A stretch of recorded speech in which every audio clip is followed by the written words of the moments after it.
This is Hal Electronica, and you're listening to the podcast, Unapologetic.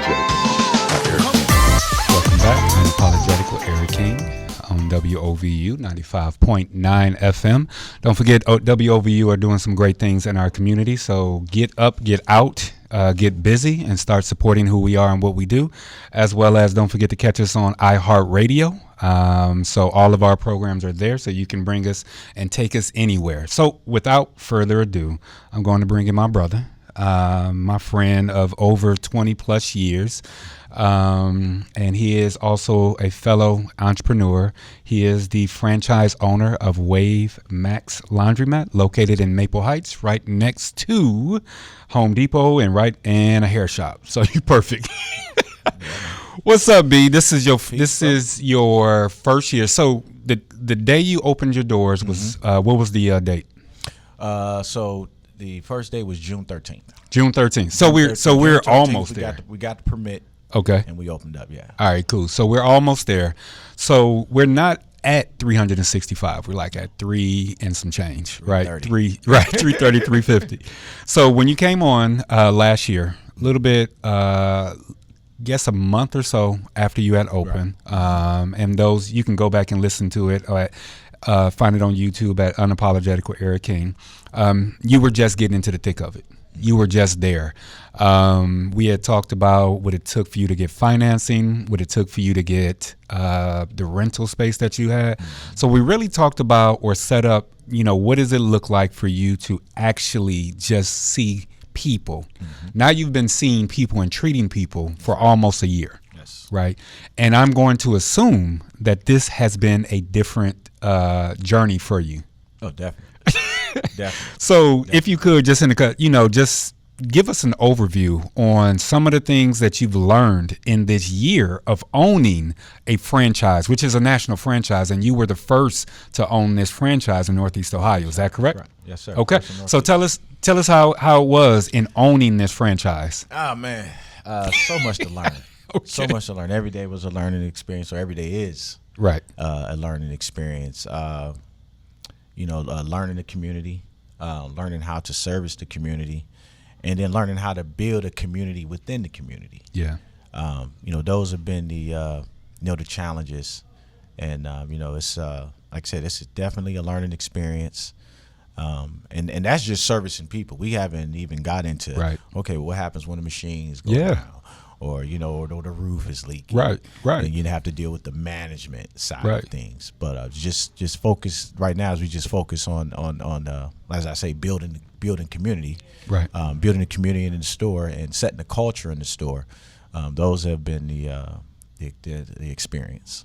So through the decision, if you could walk us through the decision again on why you chose the laundromat, format, and why did you choose WaveMax specifically? Okay, so we're growing up, myself and my wife Angela. Shout out to Angela. Shout out. Angela. We use laundromats. Yeah. And I grew up in the Lee Harvard area, so there were several laundromats, that we use in the area, and they're still open today. And they still look the same. Yeah. When I was a kid. So that was one of the things. Hey, if we came together and we built a laundromat and we kept it, we kept the upkeep better than our competitors, and we should be in business, just as long as they have been. Right. So as we did our math on, which direction we wanted to go, there were a couple of different laundry franchises to choose from, but we came up with WaveMax because of the equipment and the technology. That was the part that when you and I first talked about this, the technology is a little different. So you said you go back to them, because I grew up and we utilized laundromats as well, right? So we had laundromats as well. The technology, if you go into that same laundromat and I think it's a coin something now, I can't think of the name of it that we used to use. You go into that same laundromat, it does look the same, but you walk into your laundromat, you see technology, which means that you're on the cutting edge. Tell us about your decision to be on the cutting edge in that, right? because entrepreneur doesn't mean going to work for yourself. It literally means to innovate. So you chose WaveMax because of their innovation technology. Talk about that. Because of the key thing was the hospital grade disinfection. Okay. So the hospital grade disinfection is so we take the cold water and we shoot a UV light, ultraviolet light into the water, and that kills all the radicals, all the germs, and bacteria in the water. Then we inject that, into the wash, and with it being post-COVID, which that system that we have, it kills COVID germs. Yep. So that was just a big thing, and especially knowing that our community's getting older. Yeah. So the need for for clean, healthy, efficient services. Yeah. It was it's a premium right now. Yeah, right now. I mean, because the idea that so in the Black community we got asthma for some reason that is there. Asthma, yeah. And any type eczema. And so these are the two, because asthma and eczema go hand in hand, right? So it's the breathing aspect and then the skin aspect that go along with it. In my opinion, by focusing on the technology that is used to keep, to clean and disinfect, you're keeping our community healthy along with it as it relates to some of the things that our community is dealing with. Because, I mean, our family, we make our own soap and our own body butter because we want to have a healthy grade of usage. So I can see you doing exactly the same thing that every other individual is doing. You're innovating, not only innovating the laundromat process, but you're also innovating on how you care for other people. And not only that, we're trying to create time for people. Yeah. So we're no quarters. Right. So we're no quarters, and we have, we use cards. So you don't have to go to the bank to get quarters, nor do you have to go to the ATM to get money to put in the change machine to get quarters. Right. So, that we take that out of the equation. Then our machines are high efficiency machines. So, no offense to you, but but at your washer at home, or your washer in one of our competitor laundromats, right? So that spin cycle, when it's spinning, to get all, after it's washed, everything that's spin. So your laundromat, your washer at home may spin 100 G forces or 200 G forces. Right. All right. So that means how fast it's spinning to get everything out. Yeah. Our washers spin at 450 G force. So 400. So we spin 2 times as fast as our competitors, or 2 times as fast as what you may get at home. What that means is that your clothes are going to come out cleaner because we're getting more soap out of the clothes, more dirt, more water, more residue out of the clothes, so your clothes come out almost dry. Yeah. So that means that's less dry time. That's what I was going to say. So your energy footprint, if we're looking at a green America or a green country, your energy footprint is less because your clothes come out with less water, which means they go into the dryer and use less time. Less time. So less gas, right, because it's gas operated, right. Okay, and not only that, but we're extending the life of your garments. Exactly. So when you go and you put them into the dryer, 20 minutes, now we're at 5 and 10 minutes. Is that about right? Well, so we 22 minutes. So we're saying 20. Our motto is to get you in and out of that laundromat in under an hour. Okay. All right. So 22 minutes to wash, 22 minutes to dry. Right. You spend more time folding than you do washing. Right. When you created your business, obviously you had some key indicators, right? So each quarter, when you look at your first 90 days, what surprised you about your business just in those 90 days based off of what you thought things were going to be like compared to what they actually were? Okay. So first 90 days. So that I want to say the first 30 days. I got to break it down by 30. No, I got 30, you. 30. Okay. That first 30 days, that was our initial grand opening. And our concept at the time was to break people's habits. Okay. Because we're new and we're new to the community. We're saying, hey, come to this laundromat. But hey, you're used to going here. You're used to going there. You're used to going here. You've been going there every Sunday. You and your family go there, or you have people meet you there. So the goal was to, break people's habits to get them to come into the store. Gotcha. So that's what we came out with, free $20 gift card. Here's $20 gift card. Just come in, check our machines. We believe that our machines and our service win you over and make you a customer. Gotcha. That was the first 30 days. That was within the first 30 days. So, and we we were able to give out, quite a few cars. We had quite a few people, coming in. But the market said, hey, you might need to adjust. Okay. All right. So that's this the next 30 days. So that promotion that we did, our goal was to only do it for the first 30 days. Right. Now, if we needed to extend it, then we would have, but the market didn't tell us to Right. this. Right. The market said, hey, your competitors have free drive. Right. Okay. So literally, I would get a phone call. Hey, do you guys have free drive? No, right now we have the free 20. All right. Click. No earbuds. No earbuds. Hey, look, man, I called, want to know if you got free drive. That's all I want to know. You said no? Click. Yeah. So I'm losing. I'm like, yo, but I got a free 20. Isn't that, now I can't get into this explaining, hey, how a free 20 is better than a free. Ain't got time for that, man. You got free drive? No. All right, click. I'm going over here because I know that they have it. You know what I'm saying? So we had to. So that's next 30 days. So that's 60 days in now. So 60 days in, we had to make an adjustment. We said, hey, you know what? We need to look at creating some sort of free drive program. Correct. So we created that free drive program, and everything. Hey, we got a presence now. Okay, good. Now competitors are scratching their heads. Right. What are we going to do? Right. What are we going to do? So what was that next 30 days like? So we had it was a nice booming business. Okay. Nice booming business with that one adjustment, and from there it was like, okay, let's ride the wave. Okay, and just see what happens. So now let's promote this free drive concept and see how far it takes us. Okay, so let's reset. This is Unapologetic with Eric King, WOVU.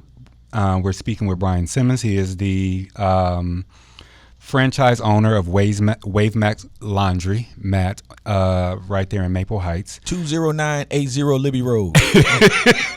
We're open from 7 a.m.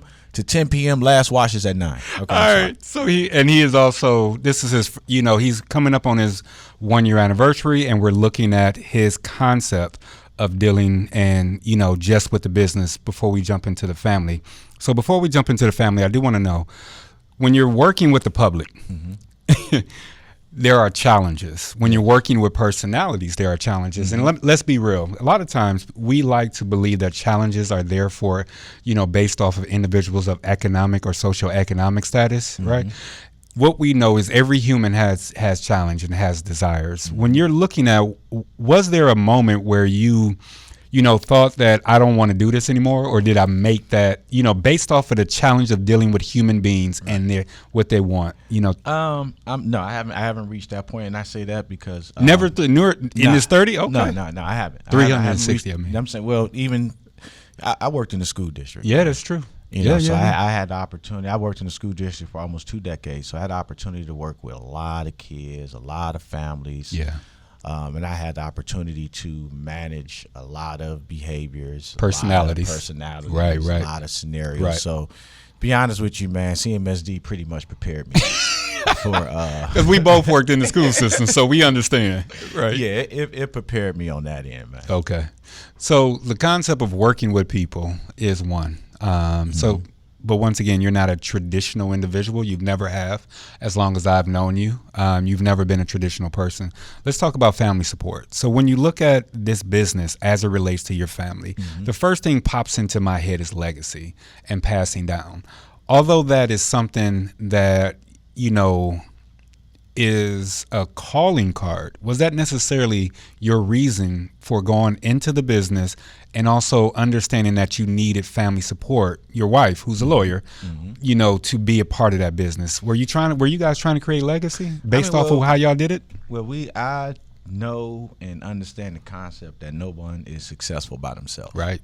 If you want to go fast, go by yourself. You want to go far, go with somebody else. I mean, and again, it takes a community. It does. And if they say if it take a village to raise a child, what you think it take to run a business? Man, let me.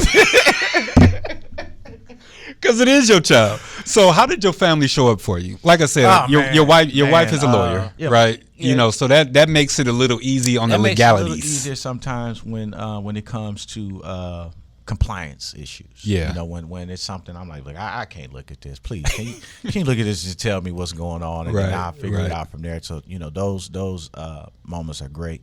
Having my dad there. Yep, dad and mom there. Yeah, last time I've been there. Yeah, well, I was gonna get to my mom next. Okay. But yeah, my dad, having my dad there in the store, you know, it was cool to, you know, I felt like, you know, Tiger Woods, something there, going to work with my dad every day. You know, that was cool. And then he, you know, he handles all of the supplies. Yeah. So, you know, he gets all the soap and you know, the fabric softeners and things like that. You know, he likes doing that, so that's his deal. And then, you know, with my mom, man, she just comes up just to, you know, she's just like the icing on the cake. Yeah. You know, she just comes up just to, you know, make sure everything's okay, and, you know. She mommed the building. Yeah, man, at least when I was there. I mean, that's it, man. Right. You know, she really doesn't want to work. Yeah. She just want to sit back there and say, almost like a Walmart greeter. You know, she just want to sit back, say hello, talk to people, you know, go over to Star Beauty, get her new little wig or something. Yeah. Because she was, when I went back, she looked at me and was like, I know you. I was like, yeah. Yeah, man. Yeah, like, so, you know, she's just there to like a Walmart greeter. Yeah. So any entrepreneur or any business venture has its own stress. It has stress as it relates to if you go into business with somebody. Mm-hmm. It has stress as it relates to dealing with the people that you deal with. And there's also family stress. How did you protect your family from the stressful aspects of entrepreneurship? Because you're still married. Yeah. I mean, how did I protect the family? You just got to stay on top of your game, man. Yeah. You know, you got to, you know, sit back, meditate on what's about to happen or what you think is going to happen. So when it does happen, you don't flip out and then take that energy home. Mm-hmm. And so, you know, when something happened at home, you're really mad about the dryer not working. And you got to pay this guy a bunch of money to come in and use the dryer. Then you look at the bill and there's more money. And then your wife say, hey, let me get $20. Right. One of the things that you and I had a outing, right? We was going to go eat or whatever have you. You called and was like, hey, yo, man, I can't do it because someone called off or someone didn't show up. Yeah. Can you talk about managing people while trying to, you know, support those outside of your family and are connected to you that you have a relationship with? Yeah, well, you know, for one, you have to look at the people you work with as family. That's true. You know? Okay. Because I look at it as no different from when I was coaching football with the kids. You got to get the kids to believe in you so they can work for you. Yeah. You know, so and it's the same thing with you know, with your staff. You know, because everyone has their own different work experiences. Correct. Right. Everyone has their own different way of doing things. Right. You know, I may want you to do this certain way. Right. You know, but for some reason, you may think that, hey, you know what? I worked over here and we did it different and we did it and it was better. Right. And so I'm going to. We can't have that. We can't have that. You know, we have to stick to the game plan. Right. Yeah. So this idea of entrepreneurship, right? Innovation. Before I jump back into the community aspect of it, as you're going through this process of innovation, as you're going through this process of, you know, working with your family, what are some residuals, right? That because, you know, I see dad or husband or cousin or grandpa doing this, what are some of the residuals that your family members are getting because they see you doing, you know, innovating in this speed? What have you noticed? That's a good question. Couple things, man. Again, we've been able to connect. So like, you know, my one cousin, he has a food truck called B-Fam Barbecue. Oh, okay. Yeah. So we have B-Fam come out. Yeah. They'll, you know, set up shop and, you know, get it going outside of the outside the laundromat.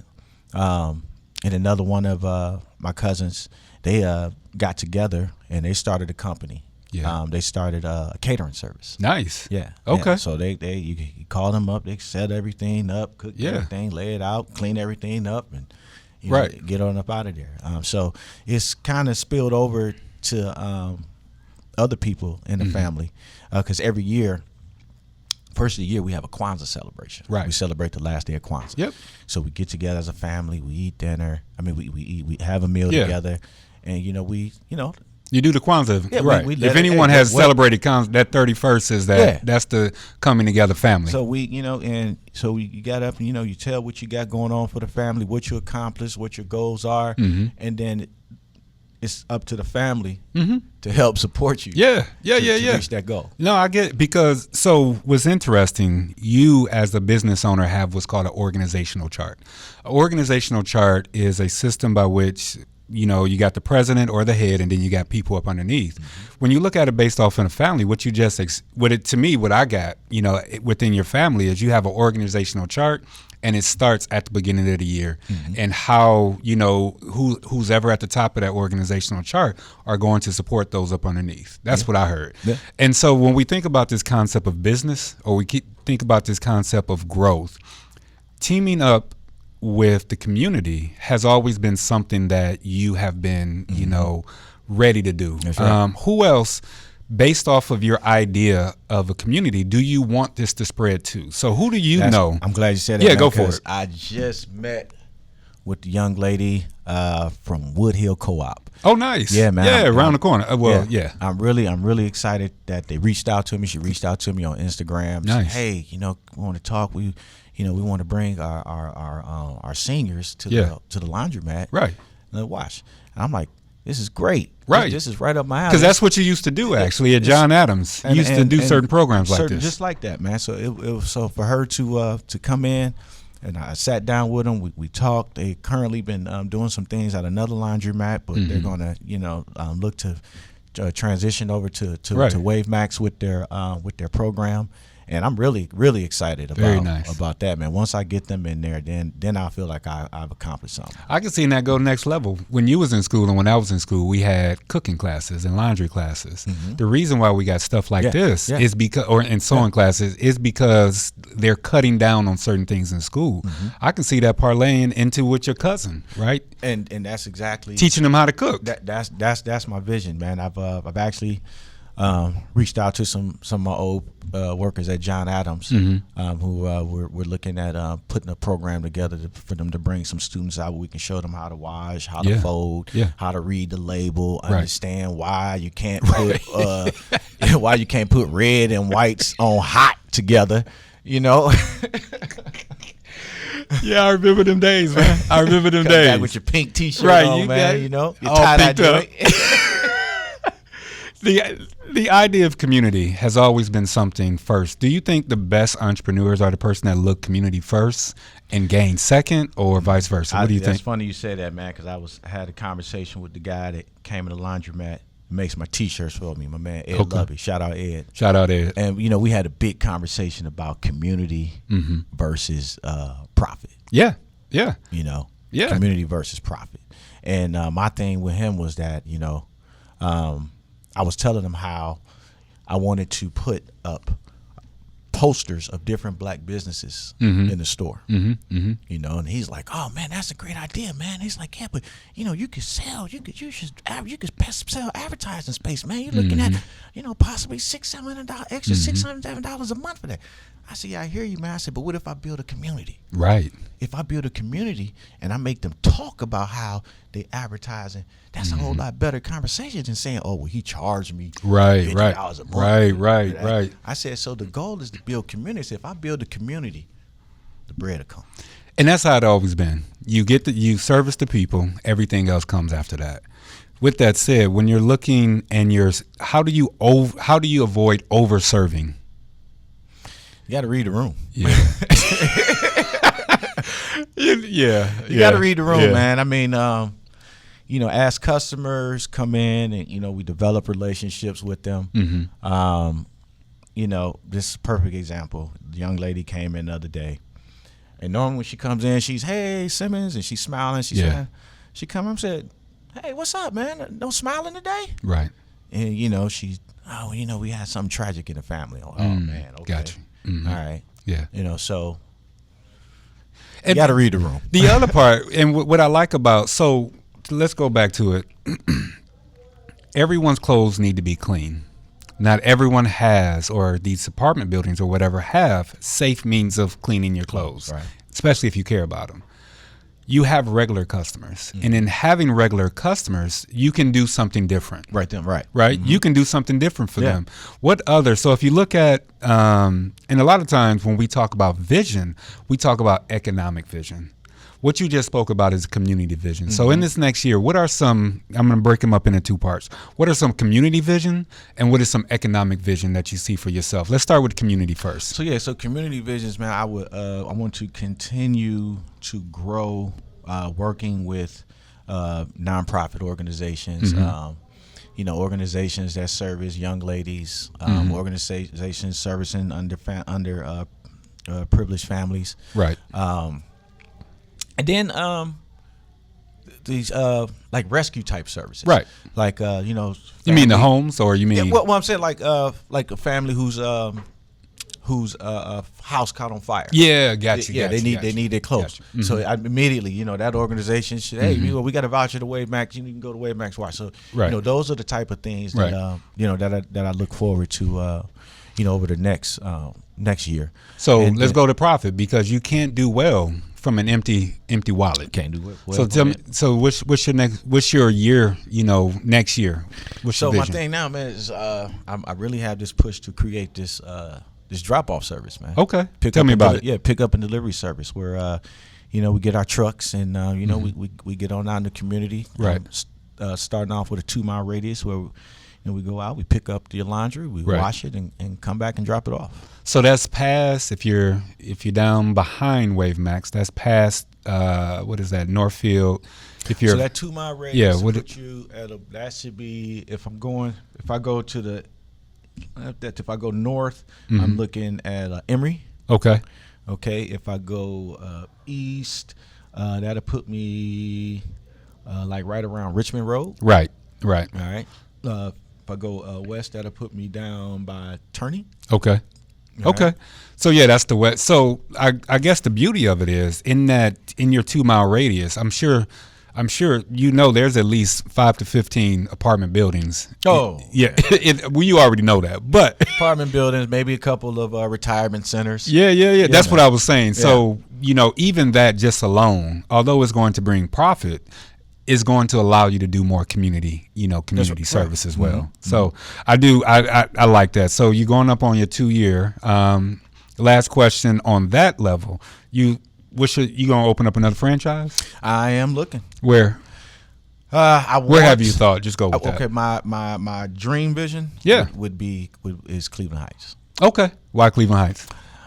Because there's one laundromat. There's 2 laundromats in Cleveland Heights, and one of them is kind of the spearhead in Cleveland Heights, and I know that my service and my machines would definitely make them revamp. Okay. So in closing, because you got to go do what? I gotta go do payroll. I got to make sure the community is taken care of. You got to do payroll, which ours come out tomorrow. For our So in closing, so we got some young folks that's listening, right? We got some not so young folks that's listening. Right. Passing on some form of, wisdom to them, what do you want them to know about serving and how you have served within a year and how they should go about serving? Man, you got to know yourself. Okay. You have to know yourself, know your strengths, know your weaknesses. And then allow yourself to not allow the roadblocks to stop you from overcoming those weaknesses. Gotcha. Whatever vision you have, you got to write it down. Yeah. You got to draw it up. You got to be as detailed as possible. I like when I'm talking to people, I always say, you know why they haven't rebuilt the pyramids? Why? Can't find the blueprints. Can't find the blueprints, bro. Now, and then I say, well, it's obvious the blueprints were pretty good because it's still here. Man, I appreciate you, bro. As usual, man. You are what, a week older than me? So you're officially just a week. Just a week older. Okay. Still Scorpio season. Scorpio season, man. You know how we do. Yeah. But I really appreciate you coming out. You've been my brother for well over 20 years, man. 2 decades, man. man. And our reconnection not too long ago, man, has really flowered so much warmth within my heart. Yeah, shout out to Justin, baby. Right. Justin Shout Horton. out to Justin Horton. right. Hey, the Juneteenth celebration. Yeah, man. Right. That's where you and I got reconnected at. So I appreciate you, man. I know you got to go do payroll. Give us them socials. Give them them numbers. So here we go. Hey, yeah. WaveMax Laundry is located at 20980 Libby Road, right in between Star Beauty Plus, which is black owned, and Home Depot. We're open from 7 a.m. Last wash is at 9. We close at 10. We have a drop-off service that you can drop your clothes off if you don't want to come in. We'll wash them and fold them up for you.